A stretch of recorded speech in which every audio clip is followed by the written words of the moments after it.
मात्र एक बेलपत्री का पत्ता, जिसके भीतर ब्रह्मा भी है, विष्णु भी हैं, शिव भी हैं, और इस बेलपत्री के बीच वाली पत्ती से लेकर जहां दो पत्तियां रहती हैं, उस पत्ती के बीच में जो गैप होता है डंडी का, इसमें 64 योगनियां भी हैं।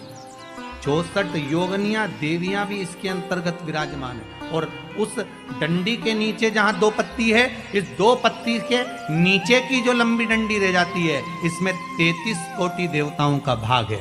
उस डंडी के नीचे जो छोटा सा एक मोटा सा भाग रह जाता है, कई बार आप लोगों ने बेलपत्री को तोड़ा होगा तो नीचे एक मोटा सा भाग रह जाता है महाराज, उसके अंतर्गत सारे तीर्थों का भाव जागृत रहता है। उस बेलपत्री को केवल साधारण ना समझे, शिव को अगर समर्पित कर रहे हैं तो वो संपूर्ण उसी के अंतर्गत, संपूर्ण।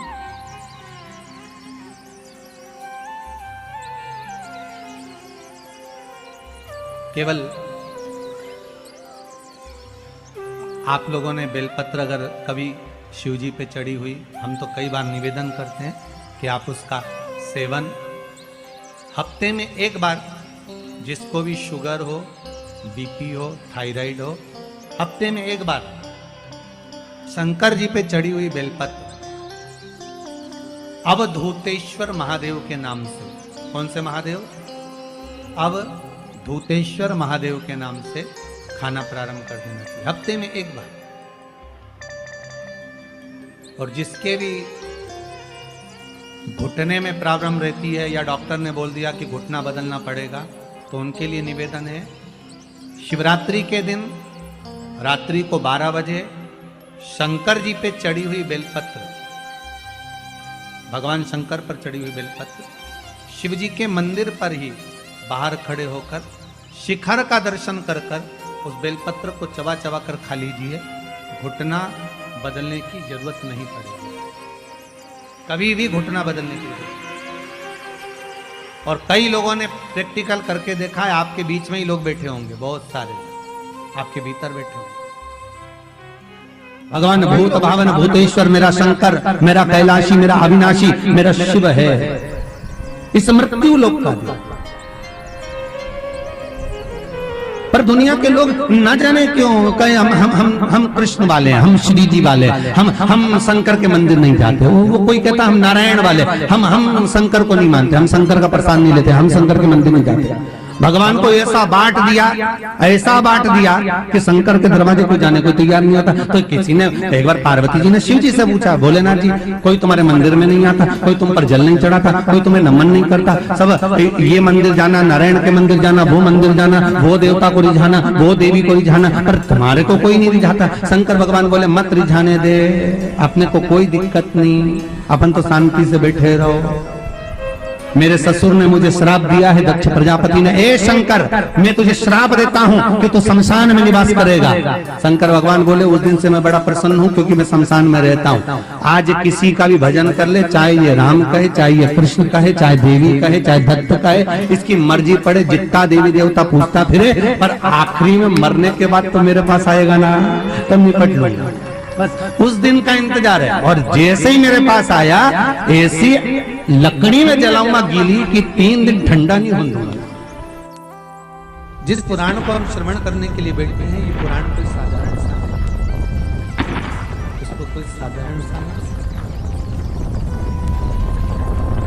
भगवान शिव की जब कृपा होती है, करुणा होती है, दया होती है, तब जाकर कहीं आप भगवान शंकर की अविरल भक्ति और मुक्ति की पथ को निश्चित करने वाली शिव महापुराण की कथा श्रवण कर पाते। भगवान त्रिवती देव महादेव, करुणा सागर भगवान शंकर, दया सागर, जिन्होंने आप सबको यहाँ पर आमंत्रित करा। कहीं भोले बाबा की दया और उदारता ही है जो पूरे शहर सीहोर में ऐसा कोई भवन नहीं है जिसमें आप लोग नहीं है, ऐसा कोई भवन नहीं जहां आप लोग हैं। और शहर तो शहर, पूरे नगर में, पूरे गांवों में, खेड़ों में, क्षेत्र में। और एक निवेदन आप सभी से, जितनी देर की कथा है आप लोग उसको स्मरण कर श्रवण करें और अपने जीवन को साधें। बाबा देवाधिदेव महादेव ने ये करुणा करी है, कृपा करी है, दया करी है, जिसको हम अपने जीवन में उतार सकते। बस आपके आसपास में अगर कोई खड़ा हुआ हो, बोल रहा हो, तो उसके चरण पकड़कर आप उसको कहें कि थोड़ा शांत रहें, जिससे हम भगवान की जिस कारण आए, आप आए किस कारण से, आप किस लिए यहां पहुंचे हो, केवल उसके दो कारण हैं। एक बाबा देवाधिदेव महादेव का प्रसाद स्वरूप रुद्राक्ष चाहिए और दूसरी शिव महापुराण की कथा चाहिए। केवल दो कारण हैं और इसके सिवाय कोई कारण आपके पास में है नहीं। कौन किसके यहाँ आता है जी, किसके बस का है? जो कोई आए जाए, किसके बस का? ये तो देव अधिदेव महादेव की करुणा, कृपा, दया, उदारता है, जिसके बल पर हम भगवान की अविरल भक्ति और मुक्ति का साधन शिव महापुराण कथा का रसास्वादन करते। शंभो शरणे मांगू घड़ी रे घड़ी, दुख काटो दया करी न दर्शन आपो। शंभो शरण मांगू घड़ी रे घड़ी, दुख काटो दया करी न दर्शन आपो। बाबा से केवल एक निवेदन, एक प्रार्थना और बाबा से केवल एक विनती, हमारे जीवन की एक सार्थक कि तेरा ही दिया मैंने खाया पिया है, तेरा शुक्रिया है, तेरा शुक्रिया है। मुझे भोले बाबा ने बहुत दे दिया है, तेरा शुक्रिया है, तेरा शुक्रिया है।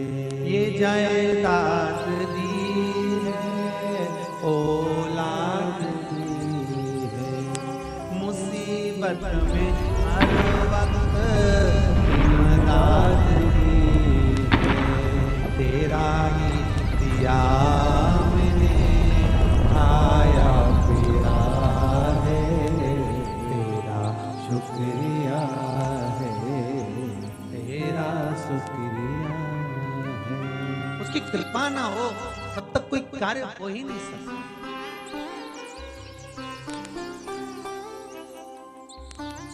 संसार में आने के बाद देखिए, अगर भगवान के होना है, परमात्मा के अगर हमको होना है, तो थोड़ा सा तो जीवन में कष्ट। वैकुंठ चतुर्दशी का जो दिन है महाराज, इस दिन रात्रि को 11 बजे से लेकर 12:30 के बीच में दीपदान होता है और 14 दिए का दान होता है। इसमें 14 दीप का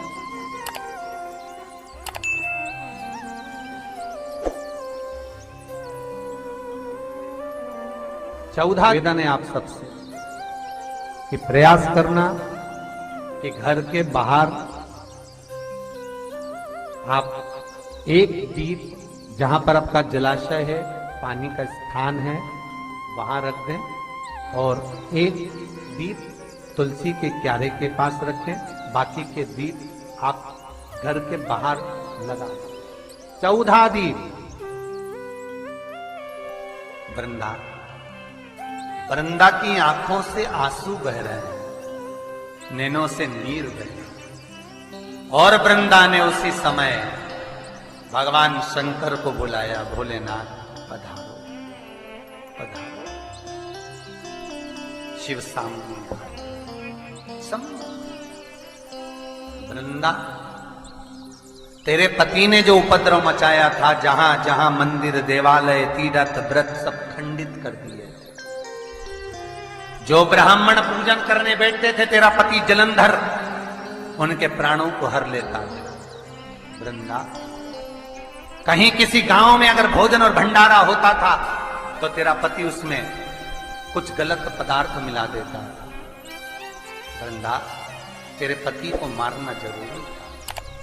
वृंदा की आंख में आंसू भरे थे और वृंदा आंसू भरती भरती कहती है, भोलेनाथ,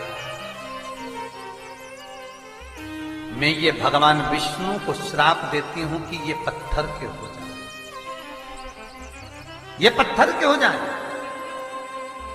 और मैं वृंदा हाथ में जल लेकर अपने शरीर पर डालती हूं और मैं तुलसी का पौधा बनूंगी। पर भोलेनाथ, हे शंकर, हे शंभु, हे त्रिकालदर्शी, हे कैलाश, मैं तुलसी कभी आप पर नहीं चढ़ूंगा। केवल वर्ष में एक दिन होगा बैकुंठ चतुर्दशी का दिन, जिस दिन भगवान का हरिहर मिलन होता है। बैकुंठ चतुर्दशी दीपावली के बाद में आती है, पूर्णिमा के पहले, कार्तिक पूर्णिमा जो आएगी बैकुंठ।